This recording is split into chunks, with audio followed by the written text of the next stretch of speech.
Les princesses, bonjour. Alors que ces quelques mots de Torah soient pour la gloire d'Akadosh Baruch Hu, la Géoula Berachamim, le retour de nos otages sains et saufs, à la protection des soldats et de tout Am Israël, là où ils se trouvent. Refoua Shelema, les Yosef Raïm, Shalom ben Sarah, Shalom ben Rachel. Rachel et Lucien Nessim, Yeladim, Shelimi Morati, Germoma. Avraham ben Rachel, Simona bat Esther, Yaakov ben Kendele, Sarah bat Luna, Vekol Chole Amo Israël. Alors, la paracha de cette semaine est Balak. Bilam est sollicité par le roi de Moab, Balak, afin qu'il maudisse Am Israël pour le combattre. Balak savait que sur le plan militaire, il ne parviendrait pas à vaincre les Bnei Israël. C'est un phénomène impressionnant. Bien que ce soit à l'encontre de la volonté divine, quand en effet Bilam fut invité chez le roi Balak pour mettre en pratique ses pouvoirs maléfiques, Hachem l'interpelle de ne pas faire route avec les ennemis d'Israël et lui interdit donc de partir à cette mission. Mais Bilam insiste et veut à tout prix aller à Moab. Alors Hachem le lui précise qu'il ne pourra dire que ce que Akadosh Baruch Hu lui dira de dire. Comme si Hachem lui mettait une muselière à la bouche. Car l'art préféré de Bilam est de maudire les autres. On apprend à se tenir à l'écart des méchants, enseignement à toutes les générations et à tout un chacun. Deuxièmement, à être toujours positif. Tu ne maudiras pas. Dire à un enfant, par exemple, tu ne comprends pas, l'empêche de comprendre. 3. Am Israël est un peuple béni.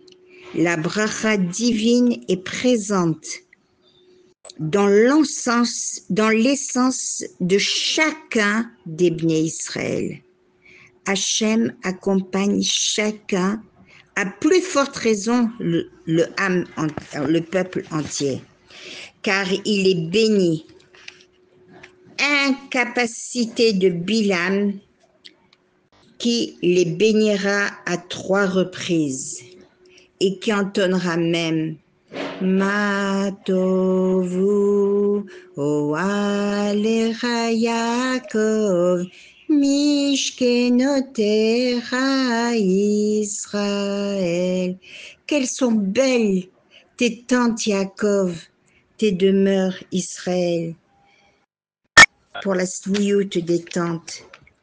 Et comme si les avertissements d'Hachem ne suffisaient pas, Hachem effectue un grand miracle pour Bilam, en envoyant un ange lui barrer le chemin, mais il ne le verra pas. Puis Hachem octroie à son ânesse le don de la parole. Bilam persiste toutefois à vouloir se rendre chez Balak, même s'il constate à quel point Hachem s'y oppose. Hachem intervient, obligeant Bilam à se soumettre à la volonté divine. Il va changer 7 fois de lieux différents. Il va offrir 7 autels sur lesquels il offrira des corbanotes, 2 corbanes par autel. À l'image d'Avraham et de Yaakov, il apprête son ânesse. Avraham, homme saint reconnu par tous, appelé par tout le monde le prince de Dieu. Bilam le pervers vivait avec son ânesse. Comment osa-t-il se comparer à Avraham Avinu alors qu'il possédait une prophétie égale à Moshe Rabbeinu, l'Evdil, qui avait pour instruction d'enseigner les commandements d'Akadosh Baruch Hu à l'humanité et de la guider dans le droit chemin. Bilam se définissait par 3 traits de caractère, le mauvais œil, l'orgueil et la jalousie. Pour sauver son propre honneur, il s'en prit à la nation juive. Bilam avait compris que si les Juifs se montrent infidèles, Hachem les abandonnerait. S'ils n'accomplissaient pas la Torah et les mitzvot, il ne restait plus qu'à Bilam qu'à prouver à Akadosh Baruch Hu l'infidélité de son peuple, vu qu'il n'a pas réussi à faire changer d'avis Hachem. Donc, il s'en prend au peuple juif, le mettant devant une épreuve à laquelle certains ont succombé. Leur Dieu déteste la débauche. Il conseille à Balak de préparer une embuscade par l'intermédiaire des filles de Moab. Et là, chutent certains membres du peuple juif, ce qui entraîne une catastrophe. L'homme est capable de tout faire sans que rien ne vienne limiter son action. Celui qui veut se rendre impur, on lui ouvre la porte. Mais au contraire, quiconque entreprend la démarche inverse se voit aidé dans sa vie. Mais il faut faire des efforts. À nous de trouver la bonne voie dans notre vie afin d'y arriver. Nous avons reçu, voici plusieurs millénaires, un code précis et détaillé, la Torah Kedusha.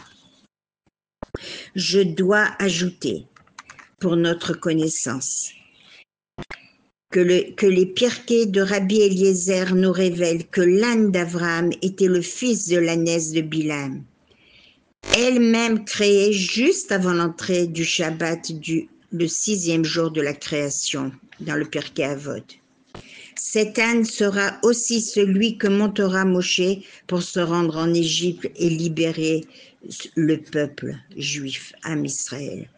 Il sera également Bezrat Hashem, la monture du Mashiach lorsque celui-ci viendra délivrer Israël de l'exil. L'ânesse de Bilam verra l'ange avec l'épée à la main que Bilam ne verra pas et qui ensuite, au miracle, va se mettre à parler. Miracle aussi programmé dès la création du monde. Rappelons que l'ânesse de Bilam fut offerte à Lavan par Yaakov et que d'après Sanhédrin, Lavan ne serait autre que Béor, le père de Bilam. Il y a certes le Midrash Tanhuma dans Vayetse qui dira que Bilam serait Lavan lui-même. Et même d'ailleurs un autre avis, qu'il est le Gilgul, la réincarnation de Lavan.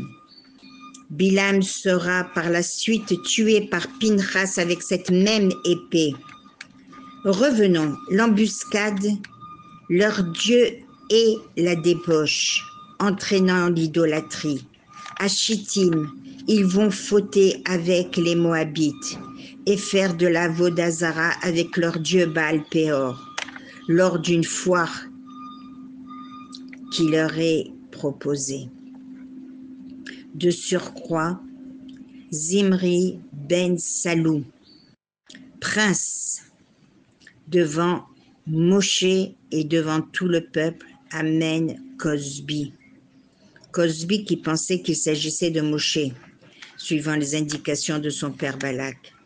Là, Pinchas, avec élan et zèle, va les empaler au moment de la faute. Les deux, et la plaie s'arrêtera. 24 000 morts, alors que pour le veau d'or, il y en a eu 3 000. Comportement de façon pécheresse, profanation spectaculaire du nom d'Hachem, de sa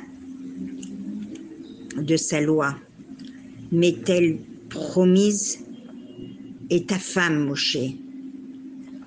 Zimri va questionner Moshe, m'est-elle promise et ta femme, Moshe? Attaque Zimri du chevet de Shimon. Et c'est là qu'ils virent la punition capitale. Nul n'est à l'abri, nul n'est vacciné de la passion. C'est pourquoi nous devons accourir auprès de ceux qui s'éloignent de notre patrimoine et les aider à revenir. Alors permettez-moi de vous attarder encore un tout petit peu avec l'histoire qui suit. Cette histoire s'est déroulée il y a une vingtaine d'années, au sein d'un séminaire de jeunes filles ayant fait Teshuva. Comme c'est l'habitude dans les séminaires, des Shabbatot pleins sont de temps en temps organisés. Cette fois, les jeunes filles de l'équipe pédagogique se réunissaient à Jérusalem dans le but de vivre un Shabbat empreint d'élévation spirituelle et de renforcement des liens. Le programme du Shabbat s'annonçait dense avec des cours et des conférences, des filotes et des chants dans une ambiance de spiritualité extraordinaire. L'objectif était d'imprimer une empreinte positive et durable dans le cœur des jeunes filles. Le Shabbat qui se déroula dans une atmosphère de Gdusha exceptionnelle dépassa toutes les ententes.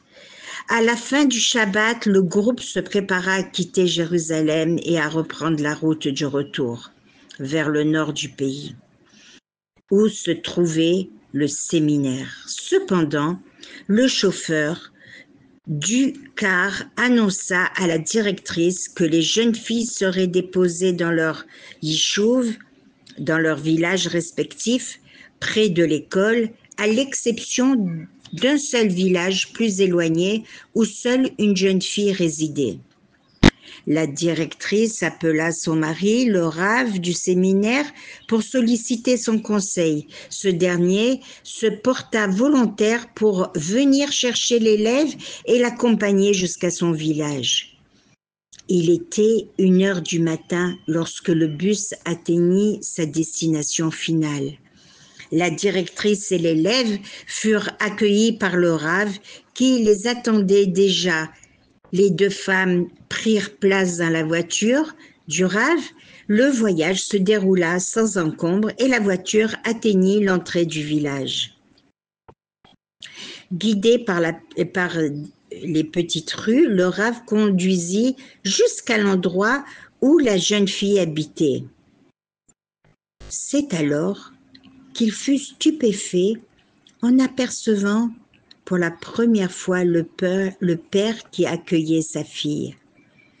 Connaissant les descriptions faites par sa femme, la directrice du séminaire, il était conscient que cette jeune fille se distinguait particulièrement de ses camarades de par sa sniout, sa pudeur et ses midotes raffinées. Cependant, l'homme qui se tenait devant lui était bien différent d'aspect. Il n'avait pas un aspect très spécifique de quelqu'un qui observait la Torah. Dans la société israélienne où les signes extérieurs revêtent une grande importance, il était évident que cet homme ne bénéficiait pas de privilège de respecter la Torah et les mitzvot. Le rave n'eut guère le temps de questionner car un léger coup sur la vitre le fit sortir de ses pensées. « Je vois que vous êtes très surpris, lui lança le père. Vous devez être curieux de comprendre le sens de cette situation insolite. Venez, je vais vous raconter mon histoire. Entrez chez moi un instant. » Le rave insista un instant, mais le père se montra aimable. Il conduisit le rave et son épouse jusqu'au salon. Puis il commença. « Rave, Vous pouvez déguster un café. Notre cuisine est cachère les méadrines. Oui, car j'ai également 2 fils orthodoxes. Le premier étudie dans la grande yeshiva de Bnei Brak et le second est avraire dans la ville de Sfat. C'est un véritable érudit. Je pourvois à ses besoins grâce à Dieu. Le Rav était abasourdi par la présentation de cette famille. Comment un père qui ne pratiquait presque pas lui-même avait-il pu élever ses enfants d'une telle grandeur spirituelle? Voici son histoire. Je m'appelle Uriel. Je suis agriculteur de génération en génération. Je n'ai pas eu la chance de grandir dans un foyer imprégné de Torah, mais j'ai été élevé dans l'amour du judaïsme et le respect des sages, des Chachamim. Un jour, poursuivit-il, alors qu'il était assis sur son tracteur, il aperçut un hélicoptère descendant directement vers lui. Incrédule, il vit soudain le Rav Ovadia Yosef en sortir, vêtu de sa somptueuse tenue dorée. Uriel se mit à courir dans sa direction et se jeta à ses pieds. L'assistante du Rav expliqua alors qu'en plein vol, le Rav avait ressenti un malaise. Il avait décidé de faire une halte pour se reposer quelques minutes.